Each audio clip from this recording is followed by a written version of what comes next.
Yo, what's up, everyone? It's your boy CrispPurpose back at it again with another Gems of War Journey Event Team video for you guys. So, for this week, we are in the Taurus and Bull-filled kingdom of Wild Plains for this journey event. This is going to be a Taurus and Brown restricted journey event. But of course, we need to pay attention to the event captain, which is Hornbreaker. This is the troop that will be able to deal ×2 magic and give you ×2 to ×3 score for this journey event. So ensure that you have this on your team so that you can maximize for this journey event. And I want to say that the restriction for this journey event is one of the wildest I've ever seen. So the teams are going to be following up right after this, as well as we're going to be showcasing a team or two for the UNDERSPIRE. I'll be right back. So this right here is the first team for this horribly restricted Taurus Brown Troops Journey event, man. As I said before, the restriction is crazy. This restriction is tighter than a booty hole. I'm not gonna lie, this is crazy. Clearly somebody on the dev team was like, I'm going to give you all something to complain about today. And man, oh man, this is crazy. Look at the troops that we have to pick from for this journey event. This is the most ridiculous restriction ever. This is straight up 10 troops. 10 troops, that's it. What were they thinking? This is the craziest restriction ever. Man, oh man, this is ridiculous. I've never seen a restriction like this. I think I've seen like 16, 12. I think this is the tightest restriction I've seen, man. This is a sardine can restriction right here. So we're gonna have to just work with it, see what we can do. I'm gonna showcase my best teams here so you guys can try them out and see how they work for you. So of course, the Hornbreaker is Taurus troop from Wild Plains, 15 mana cost. As you can see, I did not shine this bad boy right here. I'm going to keep it at 15. He uses brown and red mana. Spell is Riddle of Steel. He will deal magic plus 4 damage to an enemy. Then he will create 2 brown gems boosted by Taurus allies. Of course, it has the Pathfinder final trait, in which it will gain 2 times, 2.5 times, 3 times miles in my journey event, based on my ascensions. And it has a new trait, which is the Raging Aura. Right? That is a 10% chance to create an enraged gem when my turn begins. Pretty low percentage. 3 copies, though, as you guys can see from my team right here, will allow you to get, possibly a chance of getting those enraged gems at the starting board, which could prove to be very good. They could match. They could, they could also match for the enemy team, or they could explode them and get a random troop enrage. Of course, the enrage only works if it's the first slot, but yeah, you guys get the gist of this right here. I have 3 copies for my super low rarity team for this event. Of course, you need to have the Wand of Stars up front because this is going to be our main mana generating option. And man, wow, what a restriction. What a restriction. My setup for my Elementalist, which is the class I decided to go with, is very similar to what I've done before. So it's Snap, Freeze, Insulated, Stone Circle, Storm's Aura. No, I haven't gone with Storm's Aura here. I need to readjust that. We need a Storm's Aura active. Let me adjust that. Turn on that Storm's Aura. Going to go with Rock Solid, of course, Lightning Strike, and Fortitude. All right, we want to get as much explosions as possible. And of course, the banner here is the Gate banner from the Hellgate faction. So it's the +2 on brown, +1 on red. They are minusing yellow because, only the Wand of Stars uses that, and it has many other mana colors to pick from. Let's hop into a fight here, man. This is ridiculous. Right? Ridiculous. You guys tell me what you think about this restriction, man. I've never seen a journey restriction this bad.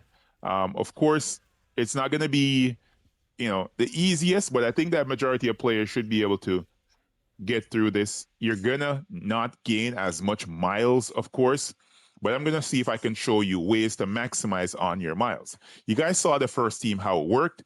You cast the Hornbreaker over and over and over again until you kill them. The team is benefiting a lot from the Brown Storm and, of course, from the Lightning Strike. And the Rock Solid will keep your hero, barriered so that it will survive. A second team for this super restricted journey event is going to be following up right after this. So this right here is the second team for this horribly restricted journey event. The Doom Spade is going to be on this team. This is one of my favorite weapons. We all know these weapons. This is a doomed weapon that deals magic plus 5 damage to the first 2 enemies, plus 2 per tempering level. Then it will create 2 brown gems for each brown ally and enemy. Of course, we have a brown restriction, so it's going to be very, very useful. The weapon also has Mighty, Enfeebling, Reaching, Stunned, and Doomed Stone in the weapon upgrades. Pretty good to keep on this team, along with the Elementalist class as before. 2 copies of Hornbreaker is here, and then we have at the back of the team, Ketras the Bull. Ketras the Bull is going to be here for, a super one-shotting option with the Blood Hunger spell. It will deal magic plus 4 splash damage to an enemy boosted by my attack, life, and armor. So the stronger your Ketras is, the stronger your Ketras is going to be hitting. Of course, he has the ability to gain more attack, life, and armor with the Raging Bull final trait. He will gain 2 attack, life, and armor when matching red gems. Of course, we're matching brown on this one. But nonetheless, he can work. He also has skull damage reduction. The banner hasn't changed here. It's the same. Let's hop into another fight here against these orcs and see if we can kill this out real quick. And man, I'm still complaining about this restriction. I've never seen this before. It definitely pissed me off. All right, let's see if we can match some gems here. And of course, the enemy team majority of the time will be filled with brown troops because brown is like a dominant color in the game, of course, right? So it should work out very well for majority of players. And it will loop, right? Of course, your Ketras might get spell ready pretty late. So if you want to, you can move your Ketras and put him in the 3rd slot. So he gets spell ready a little bit quicker. But let's try that against these elementals and see how it works. All right, let's see if we can get some mana here to our troops. And we almost got it. There we go. And we're still not there. Wow. There we go. All right, so here, I think I want to go for this bull. There we go. And we got one more enemy troop. And there we go. Right? Pretty simple. Of course, this is not going to be an easy event. I guarantee you off it. A lot of players are going to be complaining on the forum. But yeah, that is it for the second team for the event, the Doom Spade, followed by 2 copies of the Hornbreaker, and then 1 copy of Ketras the Bull. The third team for this journey event is going to be following up right after this. So here is the third and final team for this journey event, this Wild Plains restricted journey event. The Ruby Macaque is going to be on the top of this one. This is going to be here for those players that want to go really fast and blow through their share of battles for the journey event. If you're a part of a guild that's doing their share, every single member, this should be an easy and automatic go-to for many of those players. This is going to be dealing true damage to all enemies and creating those 3 booty gems and exploding 5 gems. Same class here with the Elementalist. You can switch around, use whatever you want, but Elementalist will keep you alive for this journey event. Then we have Gorgon here. Gorgon is going to be here as a man-generating troop on the team, exploding a row, dealing damage, splash damage, I should say, to the first enemy and knocking them to the back. He also has a mana start and skull damage reduction just in case the hero dies. Then the Hornbreaker is going to be in the 3rd slot. In the back of the team for an empowered start, we're using Soothsayer on this one. This is going to be generating mana at the start of my turn. It's going to prove to be very, very good. It also has a brown link, which is a stone link, I should say, gaining bonus brown mana from brown gem matches. Of course, it's an empowered troop. Banner is the same with the gate banner here. Let's hop into another fight against these demons and see if we can blow through this, showcase the team. All right, let's see here. Got an explosion going. And of course, we use our Soothsayer to target down as much brown as possible. So an area like here. Let's see. Where can we get a lot of brown here from purple? Right here. Let's do it. There we go. Got the troop spell already. And nice kill. And there we go. The skulls did the job. Yeah, it's a pretty solid team. It allows you to get the most out of every single battle. Of course, as you go deeper, the team might slow down somewhat, but nonetheless, you'll get your share done for the event. All right, let's see what we got here. Where can we target here? Can we go? All right, let's match this first, and then we're gonna target a purple gem. Yeah, let's do this one. There we go. Got a weapon spell ready. Oh, you got some cascading skulls. Nice, right? Didn't take much time. Of course, it takes time to figure out where you're going to target to get the troop spell ready from off of that Soothsayer cast, but it definitely works, right? Ruben Macaque at the top, followed by Gorgon, and then the Hornbreaker, and of course, Soothsayer at the back of the team. The team for the Underspire is going to be following up right after this. So here is the first team for use for this week's Wild Plains Underspire. So the Primal Axe is going to be at the top of this team. This is a generator type weapon from the Kingdom of Wild Plains that deals magic plus, what's that, 7 damage to an enemy boosted by Wild Plains allies, and then will create a mix of 6 green and red gems for each Wild Plains allies. Of course, I'm using the Shaman Hero class here. This is the class that gives all Taurus allies a 50% mana start with a Bullish Vigor final trait. On the class, I have the talents selected of Shining Staff, Leading Light, Root Trap, Dawn's Aura, Armor of Light, Lightbringer, and of course the Bull General final trait. All Taurus allies will gain 1 attack every turn. Pretty good setup for this class. On the team, though, I have 3 copies of King Stormguard, right? This is a great troop for this Underspire. I think because of this troop as well, we should be able to do the Underspire, as well as another troop in this restriction. This is one of those troops that has the ability to create a particular gem, 2 of that kind, at the start of every turn. This is going to be creating the yellow lightning gems with a lightning aura final trait. Pretty cool copy, man. We're going to have 6 lightning gems every single turn, and they actually go right into the weapon, right? The Primal Axe uses yellow mana. Those lightning gems are yellow lightning gems, so it's going to work out very, very well. The banner here is the Talon banner, right? I think I could use a different banner. Let's go. I want a yellow-green banner, maybe. What could work? Ah, there we go. Not bad. So we're using the mech banner right here from the warbands, which is the Mech Masters warbands, right? +2 on yellow, +1 on green. Then we're minusing purple on this one. Let's hop into a fight, man, on this fire and see how quickly we can blow through this one. If indeed you don't want to use the Primal Axe here, you can use some other options as well, but this just works so well with the King Stormguard. I don't think anything else works as nicely with him, man. Maybe if you want to like one-shot enemy troops and not worry about like 2-shotting or 3-shotting, you can go ahead and use, I think somebody calls him, I think he's called Torres, right? Or yeah, here he is. This sucker right here. This is pretty weak. But if you want, you can put him at the top of the team. He'll get a 50% mana start as well because he's a Taurus beast. And he will be able to do some damage to the enemy troops if indeed you want to work it like that. Let's hop into another fight here and showcase how this can work. All right, because this is going to be able to like kill the enemy troops like cleanly, one shot. There we go. They're all done.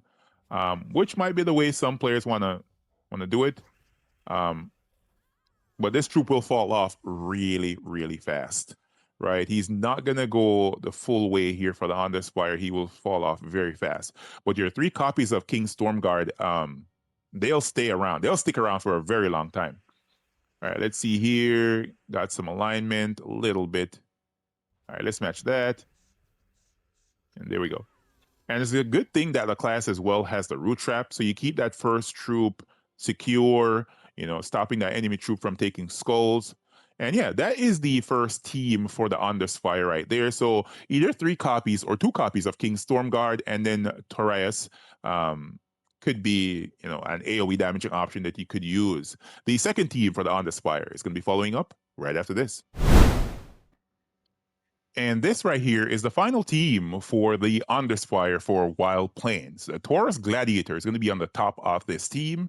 This is, of course, a Taurus troop that has the ability to, have some level of board control. With his Titan's Smash spell, he will destroy a 5x5 block. Then he will gain attack boosted by my life and armor. So the more life, more armor this troop has, the more attack he will gain. It's a pretty potent troop. Seeing that it also has Bloodlust, right? It will become enraged when an enemy dies, and it has a 25% skull damage reduction. It's not the best, but it can be used. This is a bounty troop, of course, so majority of players should have it. Then I have on the second slot the Wild Cleaver. This weapon right here is an explode type weapon. It will explode magic +1 green gems and grant a random status effect to all Wild Plane allies, then it will summon a Wild Plains troop. I'm using it with the Shaman class, so even the hero will be gaining those positive status effects. And then the Lord of Slaughter is going to be a top off in the third slot, I should say, not the top, but at the third slot, right? This is a War Gear construct, 27 mana cost. He will, be smashing enemy troops into dust with his Flail of Doom spell, right? Converting, or creating, I should say, 6 brown gems. Then we'll convert all the brown gems to Doom Skulls and inflict 1 to 2 bleeds and 1 to 2 death marks on random enemies. Of course, he will have a Doomstorm at the start of battle, and just in case he's the last one there, or in the third slot, he's there and the other troops are gone, we'll be able to deal 100% skull damage directly to enemy HP here because he will ignore their armor. And Soothsayer is back again on the team for an empowered start. You can take off Soothsayer if you want to, but I'm going to keep him here on this team. Right, so the banner is still the same, the Maze banner from the Labyrinth. I think that should be fine. Let's hop into a fight here in UNDERSPIRE and showcase this team. Right. Right, so if we can cast our Soothsayer here, we should be able to get spell ready pretty easily. There we go. We have the weapon going. And if we want, we can cast the troop here to give him some more attack. And that level of attack right there should allow him to kill out almost anything on the enemy team. No matter what level you go to here, he's going to be a complete wrecking ball, right? Let's get some mana. If they want to match skulls, they can go right ahead, but we're going to kill them regardless. And that troop, as you guys can see, by the time the battle ended, I had 384 attack, right? So if you're able to just spam that troop over and over again, you're going to be able to destroy the enemy troops completely. And if indeed you do lose them, you have the weapon to just go right ahead and summon something back into the first slot.